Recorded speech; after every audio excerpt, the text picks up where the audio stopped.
It's time for your daily dose of all things Chicago sports. This is the Daily Score. Now, here's your host, Mark Grote. Welcome to the Daily Score. I am Chris Emma, in for my buddy Mark Grote. It is Friday, September 15th, and we got a lot to cover today. The Cubs are on the West Coast still in a key stretch as they look toward the rest of the season. 15 games are remaining. The Cubs are in the heat of the wild card battle, and they are still trying to chase down the Brewers, now 4.5 games back. Let's focus on the game tonight. The Cubs open up a 3-game series with the Diamondbacks in the desert. Cubs got their ace going. That is Justin Steele. He's a 16-game winner. He's a true Cy Young candidate, and he represents the next 8 for this team after a couple rough outings in Colorado. The Cubs won that first game at Coors Field, dropped the next two in a really disappointing fashion. You can't lose to a team like the Rockies in this kind of spot. I know it's baseball. I know you're facing major league teams, but they just did not play well. It was just disappointing to see the way that defensively they were sloppy. The base running, you're giving up outs at Coors Field. You're walking guys to, frankly, a 4A type lineup in Colorado.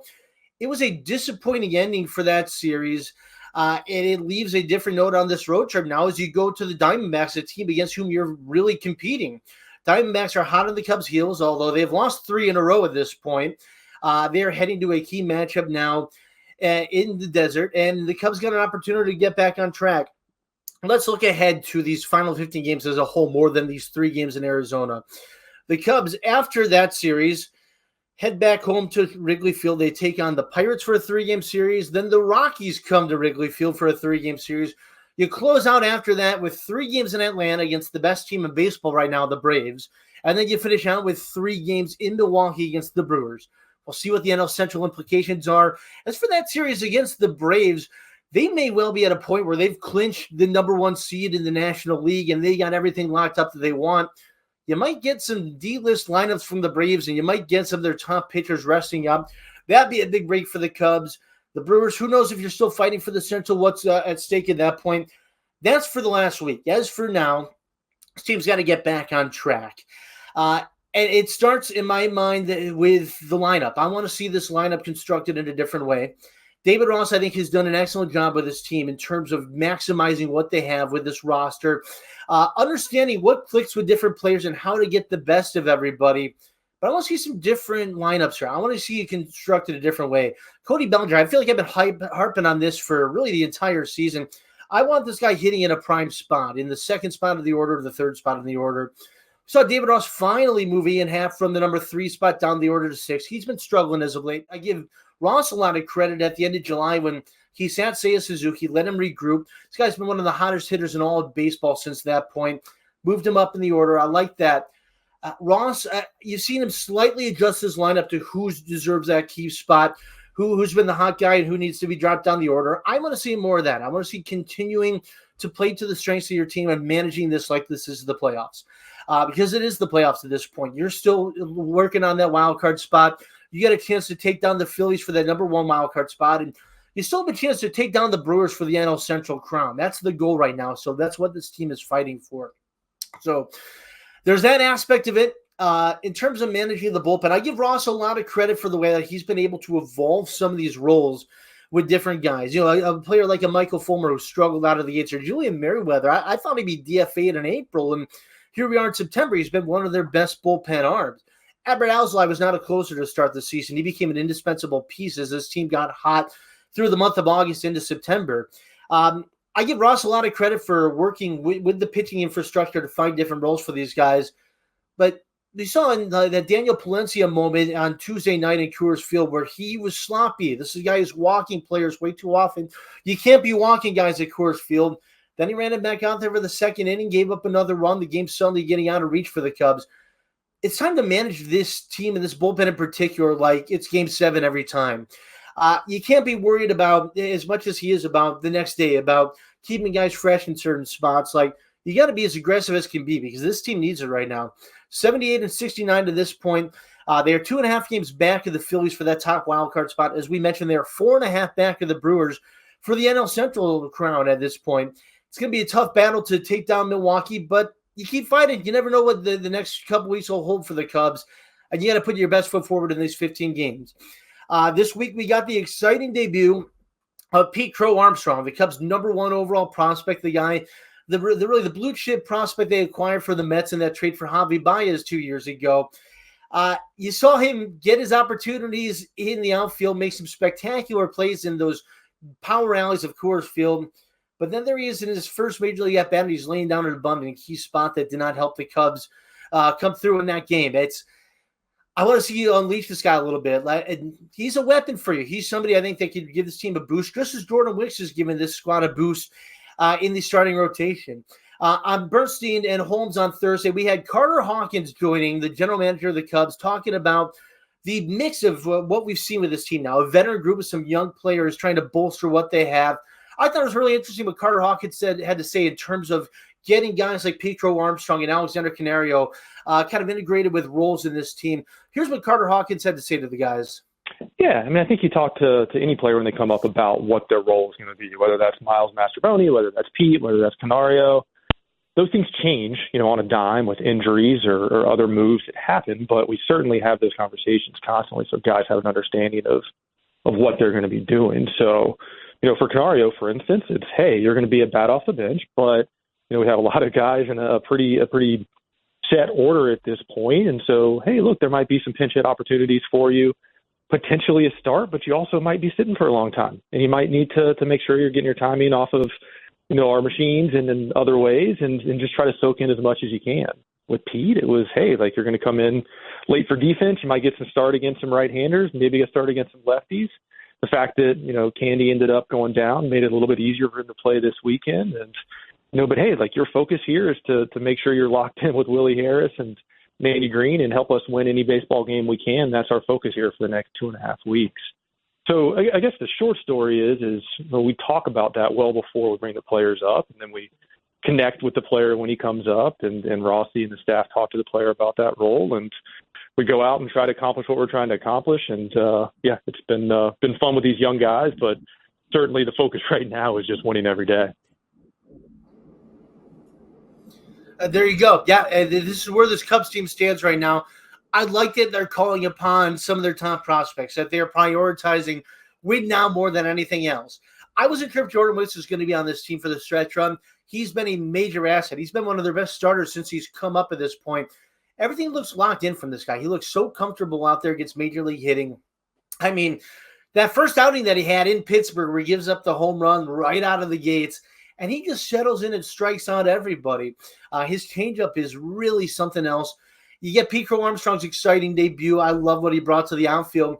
What I really appreciate, though, is the fact that they said, and David Ross also said this on the Bernstein and Holmes show this week, this isn't about player development. This is about winning. This is about a push for the playoffs and getting to that point because the Cubs are good enough to make this run. Every veteran on this team, guys like Dansby Swanson, Jan Gomes, who have been through this before, won a World Series in different places, in Atlanta and Washington in their cases, they understand this is a team that's got a lot of talent. They need everybody they can get because it still is not the best roster there is in the National League. That's down in Atlanta. That's out in LA. Like, those are complete teams. The Cubs are still an incomplete team that's kind of overachieved in a lot of ways this year. And it's been a blast to watch. They have absolutely earned their way to the postseason push. They put themselves in position right now to make the playoffs. And ideally, you got a chance to make a run with this team. I want it to be all hands on deck the rest of the way. It's exciting to see young guys contributing to that. And I'm really happy that the Cubs have prioritized the fact that these young guys, it's not let's get this guy in at bat. He's the top prospect. He deserves opportunity to get his feet wet. The idea is let's have him out there so he's got a chance to help us win. That has to be the priority right now. This is going to be a much more complete and well-rounded team in 2024 and beyond. I really love the direction of the Cubs for the long term, and this seems to be the foundation on which they build and they continue to develop. You add more talent this offseason. You continue to get a guy like Pete Crow-Armstrong acclimated at the major league level, Alexander Canario, Jordan Wicks. Next year is going to be huge for them in their development. Right now, it's about helping this team win. And the Cubs have potentially another big boost coming as they look toward these final 15 games.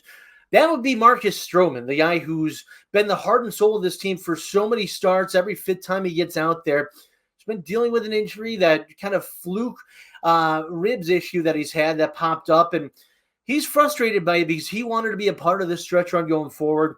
has been pushing it down in Arizona, where coincidentally the Cubs are this weekend. He'll be there present with the team, as you'll hear Carter Hawkins tell Bernstein and Holmes. This is a guy who could play a key role now down the stretch, and it's not clear whether that's going to be in the rotation or he might move to the bullpen. Here's what Carter Hawkins had to say to the guys. So Stroh's out in Arizona. So coincidentally, obviously, we're going out to Arizona as a team, so he'll be with the team this weekend. He's thrown several bullpens, several live BPs, and we need to make a decision on the best time to get him active for us. But he's definitely champing at the bit to get there, and that's a good thing. You know, when a player's starting to say, hey, I'm ready to rock and roll, that usually means that they're ready to compete, and that'll be the decision we'll have to make here over the next day. So, Carter, how many starts would it take? Because, I mean, you're running out of time for starts. Would it take for you to feel confident to send Marcus out there in a playoff situation? Not many. You know, I mean, he's got a pretty strong track record. It's really about if he's physically in the place to be able to have the delivery and the stuff profile and the command profile that we're accustomed to. But, you know, his foundation is pretty set. If he's healthy and he's able to repeat the way that he's been able to repeat in the past, I think your confidence on that goes up pretty quickly. So, our best team is one with Marcus Stroman on it for sure. And, I think that there's a great shot that he can help us here in the next couple of weeks and into October, hopefully. So there you go. There's Carter Hawkins talking about how the Cubs will get Marcus Stroman back out there. Ideally, if he checks all the boxes health-wise. I like what I'm hearing, though. They don't know Marcus Stroman jumping back into the rotation. They don't have to bump somebody out in this spot. You got a decision to make now. He could be an asset out of a bullpen that needs more assets. Like we've seen that all along with this bullpen.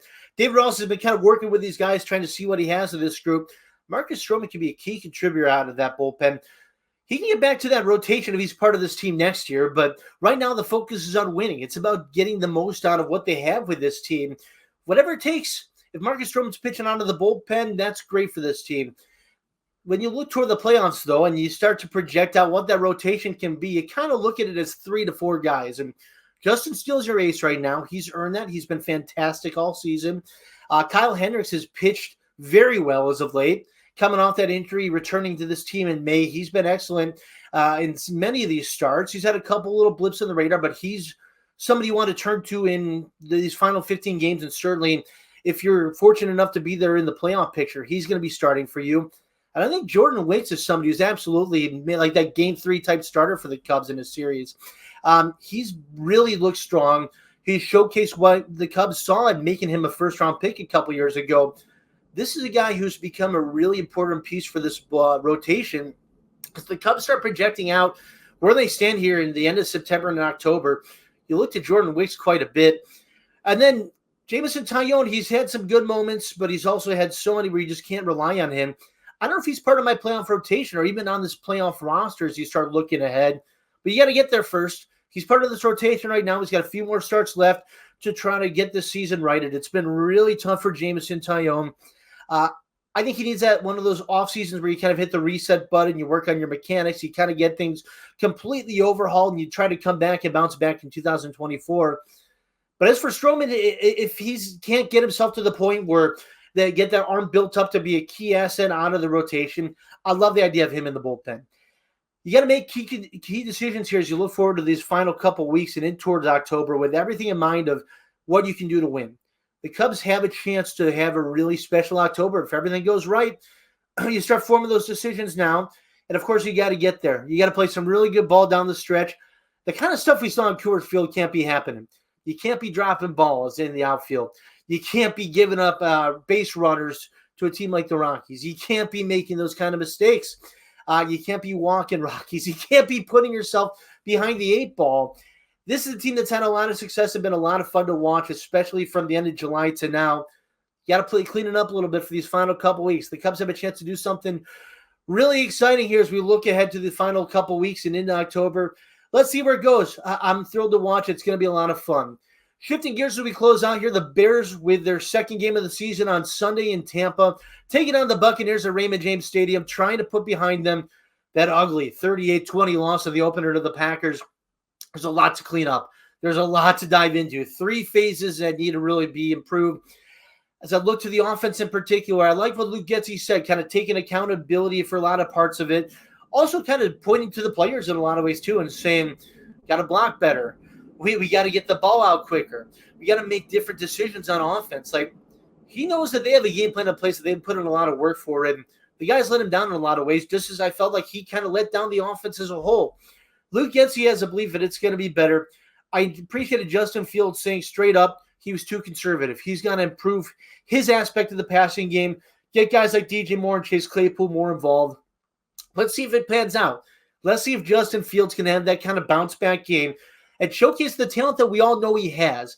This could be a really important stepping stone for Justin Fields in this pivotal year 3 with everything on the line, the opportunity to look to that lucrative long-term contract extension after this year. You don't give up on a guy like that. He's 24 years old. He's still developing. He's still growing. But, man, I mean, that opening game was so disappointing on every level for the Bears, and in particular for Justin Fields and Luke Getsy. They both said the right things. I think they believe in each other and getting back on track on Sunday in Tampa. It's going to be really tough going up against Todd Bowles, that pressuring Buccaneers defense that's going to be coming after Justin Fields. I want to see him go through his reads quicker, and I want to see him just force the dang ball over and over again to his top guys. That's DJ Moore, Chase Claypool, Darnell Mooney. I don't want to see 17 checkdowns again like I saw in that opener on Sunday. I want to see him get those guys involved. And by the way, Chase Claypool, before we wrap up here, man, has he had a week. He got called out by his head coach. Matt Eberflus did not commit to giving Chase Claypool a jersey for Sunday's game as an active player. Talked to wide receivers coach Tyke Tolbert, who kind of indicated Claypool's going to be active. He's going to be playing. But Claypool got called out by his head coach, a guy who doesn't usually call people out like that. He's been put on notice. This is a guy entering a contract season who said at the end of July, this is the most important year of my life. He's referring to the obvious fact that he can either earn that long-term contract and stay in Chicago beyond 2023, or he could be sitting there in March, maybe even in April or May, fishing for that one-year deal and trying to latch on with some team. Chase Claypool's got everything on the line this year, and you certainly didn't see that kind of performance in the opener. Missing blocks, 2 targets, no receptions. This is a guy with 14 catches in 8 games with the Bears. They gave up pick 32 for him. Getting him involved in the offense, that's a collective thing. That's Justin Fields, that's Luke Getsy. But the fact that this guy wasn't willing to go block in the perimeter and be the kind of player that they needed him to be out there, that's on Chase Claypool and his effort. That's on the heart of the want-to that he has. He's been called out by dang near every fan in Chicago, but certainly more importantly by the people inside Halas Hall. They want to see Chase Claypool bounce back. I'm curious to see what we watch of him on Sunday. The Bears losing this one. I don't see this as a great matchup for them. The Buccaneers look like an upstart team. I think Todd Bowles against Justin Fields and Luke Getsy is going to be a really tough matchup. After all I said about the idea of bouncing back, I don't know if I necessarily believe that they're going to do it. Prove me wrong, Bears. Let's see what you can do. It's a big opportunity for this team. They've spoken of their desire to bounce back. Go get it done. Go prove a lot of doubters, myself included, in Chicago wrong. Go win that game on Sunday in Tampa. That'll do it for this episode of the Daily Score. It's been fun filling in. My buddy Mark Grote's coming back. He'll take the reins once again. We got a lot to cover next week as the Bears. We'll see what they do. We'll see where the Cubs stand after a 3-game set in Arizona. Exciting times. I love September sports. We got baseball and football colliding. This has been the Daily Score. I'm Chris Emma.